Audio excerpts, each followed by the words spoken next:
నమస్తే అన్న అందరికీ. ఈడేంట్రా కొత్త బొరుగులు తెచ్చారనుకుంటా. ఈ బొరుగులు కాదండి, బొరుగులకి ఇంకా చాలా రకాల ఐటమ్స్ అయితే మేము తెచ్చాము. ఫస్ట్ అయితే మేము బొరుగులకి మామిడికాయ ఊరగాయ అయితే వేసుకున్నాము. ఆ మామిడికాయ ఊరగాయ కొన్ని టమాటాలు అయితే తరిగేసుకున్నాము. అలాగే కొన్ని ఆనియన్స్ అయితే తరిగేసుకున్నాము. ఈ ఆనియన్స్ అయితే సన్నగా తరుక్కున్నాము, ఎందుకంటే మనకు తినేదానికి అయితే చాలా బాగుండాలి కాబట్టి.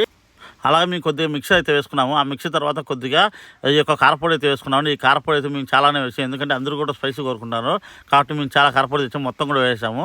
ఆ కారపొడి ద్వారా కొద్దిగా సాల్ట్ అయితే వేసుకున్నాము. ఇకపోతే పుల్లదనం కోసం నిమ్మకాయ అయితే పిండుకున్నాము. ఈ నిమ్మకాయ ఒకటి కాదండి, కేవలం 3 నిమ్మకాయలు అయితే పిండాము.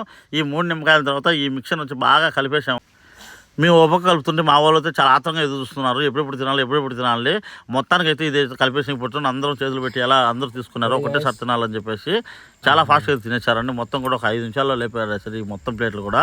చూడండి, ఒక్కొక్కటి తిని ఎలా ఉంది అంటున్నారు, చూడండి సూపర్ అంటున్నారు. అలాగే ఇక నేను కూడా టేస్ట్ చేశాను, చూసిన తర్వాత చాలా బాగుంది. మీకు నచ్చితే మీరు సబ్స్క్రైబ్ చేసుకోండి.